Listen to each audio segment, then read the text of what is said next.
Hello friends, ओम श्री गणेशाय नमः। जय श्री कृष्णा। आप सभी का स्वागत है आपके अपने यूट्यूब चैनल पर। फ्रेंड्स, आज हम आपको इस वीडियो में बताने जा रहे हैं पद्म पुराण के अनुसार वैशाख मास महात्म्य के छठे अध्याय के बारे में।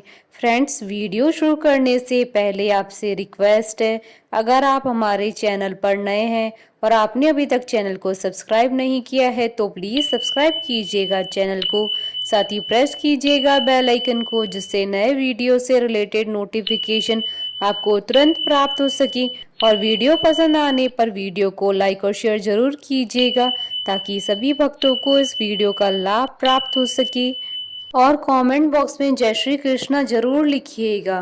वैशाख मास महात्म सब प्रकार के विघ्नों का नाश करने वाले तथा सारी सृष्टि का पालन करने वाले श्री गणेश जी तथा ज्ञान की दाता श्री सरस्वती जी, सब पुराणों के कर्ता श्री व्यास जी तथा श्री गुरुदेव के चरण कमलों में नमस्कार करके भगवान की श्रद्धा और भक्ति रस में डूबे हुए वैशाख मास महात्म की कथा कहती हूँ। अध्याय छठा प्रारंभ। तुलसी दल और अश्वत्थ अर्थात पीपल वृक्ष की महिमा।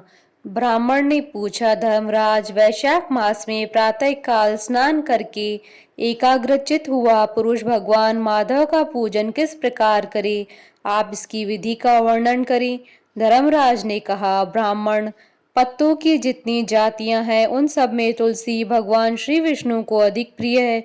पुष्कर आदि जितने तीर्थ हैं, गंगा आदि जितनी नदियां हैं तथा वासुदेव आदि जो देवता हैं, वे सभी तुलसी दल में निवास करते हैं। तो तुलसी सर्वदा और सब समय भगवान श्री विष्णु को प्रिय है। कमल और मालती का फूल छोड़कर तुलसी का पत्ता ग्रहण करें और उसके द्वारा भक्ति पूर्वक माधव की पूजा करें। उसके पुण्य फल का पूरा पूरा वर्णन करने में शेष भी समर्थ नहीं है। जो बिना स्नान किए देव कार्य या पितृ कार्य के लिए तुलसी का पत्ता तोड़ता है, उसका सारा कर्म निष्फल हो जाता है तथा वह पंचगव्य पान करने से शुद्ध होता है। जैसे हर्रे बहुतेरे रोगों को तत्काल हर लेती है, उसी प्रकार तुलसी दरिद्रता और दुख भोग आदि से संबंध रखने वाले से अधिक पापों को भी शीघ्र दूर कर देती है। तुलसी काले रंग के पत्तों वाली हो या हरे रंग की, उसके द्वारा श्री मधुसूदन का पूजन करने से प्रत्येक मनुष्य, विशेषतः भगवान भक्त, नर से नारायण हो जाता है। जो पूरे वैशाख भर तीनों संध्याओं के समय तुलसी दल से मधुहंता श्री हरि का पूजन करता है, उसका पुनः इस संसार में जन्म नहीं होता है। फूल और पत्तों के न मिलने पर अन्न आदि के द्वारा, धान, गेहूं, चावल अथवा जौ के द्वारा भी सदा श्री हरि का पूजन करे। तत्पश्चात सर्वदेव में भगवान विष्णु की प्रदक्षिणा करे। उसके बाद देवताओं, मनुष्यों, पितरों तथा चराचर जगत का तर्पण करना चाहिए। पीपल को जल देने से दरिद्रता, काल करनी अर्थात एक प्रकार का रोग नाश हो जाता है। दुस्वप्न, दुश्चिंता तथा संपूर्ण दुख नष्ट हो जाते हैं। जो बुद्धिमान पीपल के पेड़ की पूजा करता है, उसने अपने पितरों को तृप्त कर दिया, भगवान श्री विष्णु की आराधना कर ली तथा संपूर्ण ग्रहों का पूजन भी कर लिया। अष्टांग योग का साधन स्नान करके, पीपल के वृक्ष का सिंचन तथा श्री गोविंद का पूजन करने से मनुष्य कभी दुर्गति को प्राप्त नहीं होता है। जो सब कुछ करने में असमर्थ हो, वह स्त्री या पुरुष यदि पूर्वोक्त नियमों से युक्त होकर वैशाख की त्रयोदशी, चतुर्दशी और पूर्णिमा तीनों दिन भक्ति से विधि पूर्वक प्रातः स्नान करे तो वह सब पातकों से मुक्त होकर अक्षय स्वर्ग का उपभोग करता है। जो वैशाख मास में प्रसन्नता के साथ भक्ति पूर्वक ब्राह्मणों को भोजन कराता है तथा 3 रात तक प्रातः काल एक बार भी स्नान करके संयम और शौच का पालन करते हुए श्वेत या काले तिलों को मधु में मिलाकर 12 ब्राह्मणों को दान देता है, उन्हीं के द्वारा स्वस्ति वाचन कराता है तथा मुझ पर धर्मराज प्रसन्न हो इस उद्देश्य से देवताओं और पितरों का तर्पण करता है, उसके जीवन भर के किए हुए पाप तत्काल नष्ट हो जाते हैं। जो वैशाख की पूर्णिमा को मणिक अर्थात मटका, जल के घड़े, पकवान तथा स्वर्णमय दक्षिणा दान करता है, उसे अश्वमेघ यज्ञ का फल मिलता है। वैशाख महात्म के संबंध में अब मैं 3 प्रेतों के उद्धार की कथा कहता हूँ। वैशाख महात्म के विषय में प्राचीन इतिहास भी कहा गया है।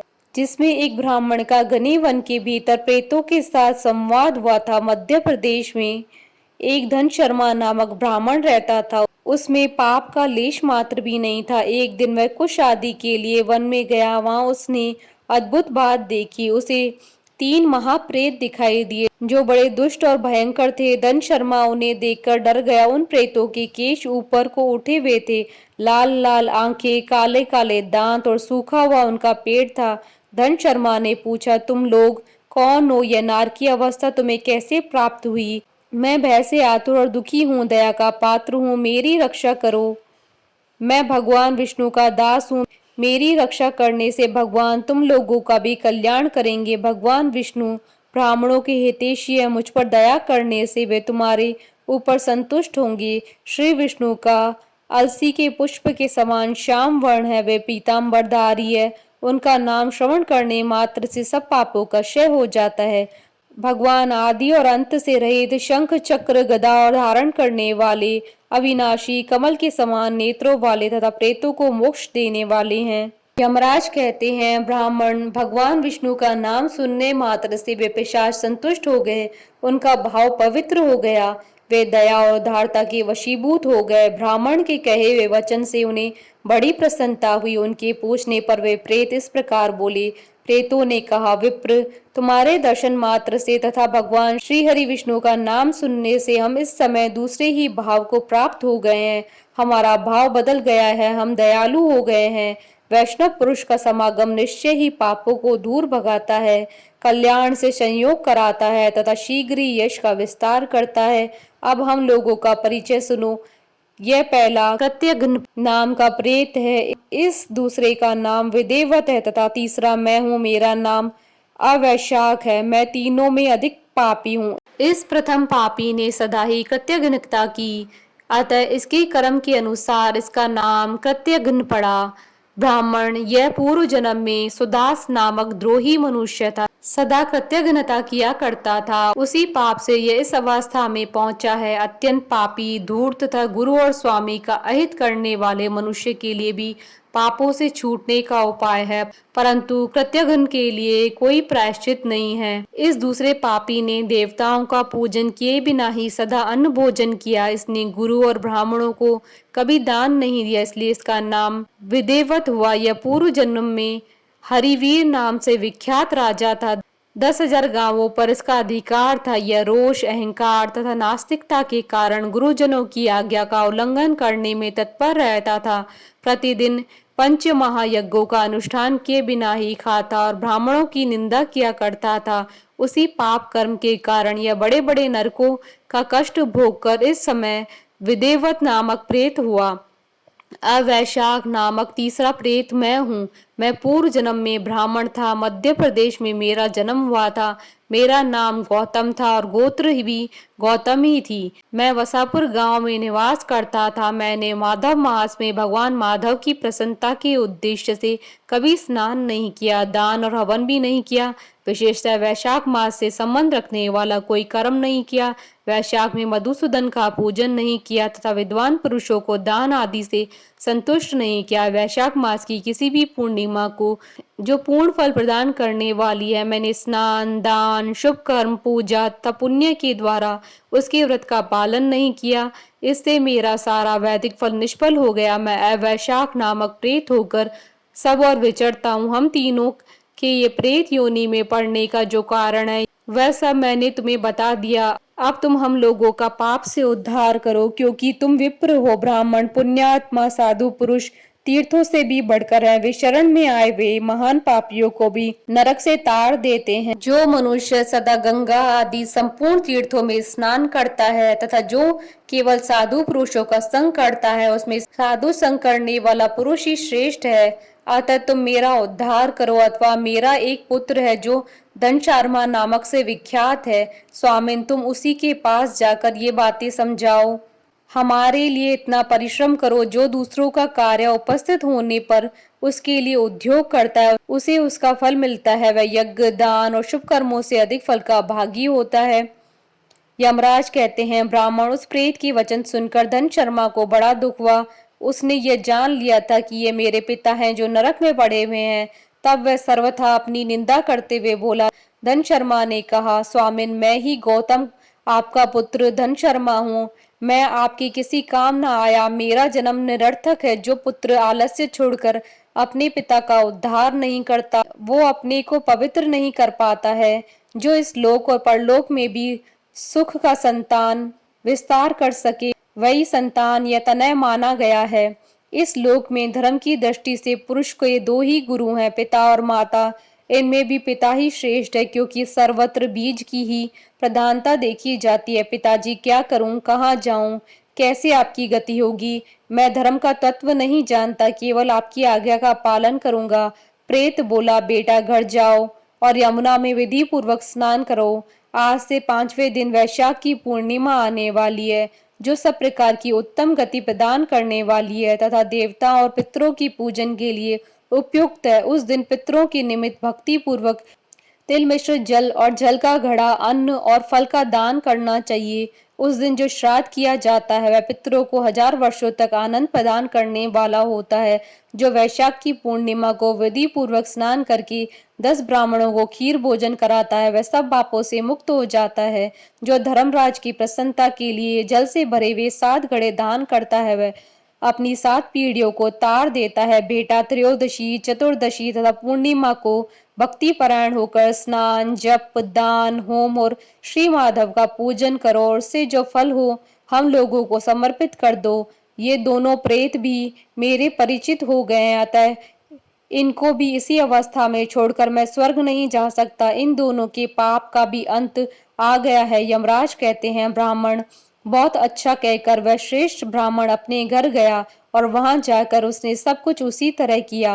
वह प्रसन्नता पूर्वक परम भक्ति के साथ वैशाख स्नान और दान करने लगा। वैशाख की पूर्णिमा आने पर उसने आनंद पूर्वक भक्ति से स्नान किया और बहुत से दान करके उन सबको पृथक पृथक पुण्य प्रदान किया।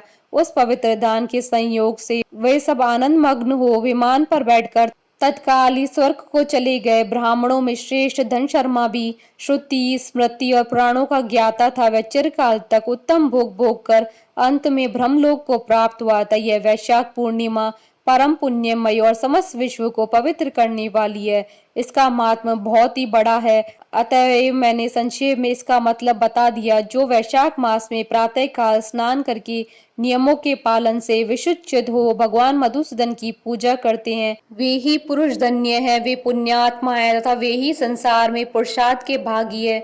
जो मनुष्य वैशाख मास में सवेरे स्नान करके संपूर्ण यम नियमों से युक्त हो भगवान लक्ष्मीपति की आराधना करता है, वह निश्चय ही अपने पापों का नाश कर डालता है।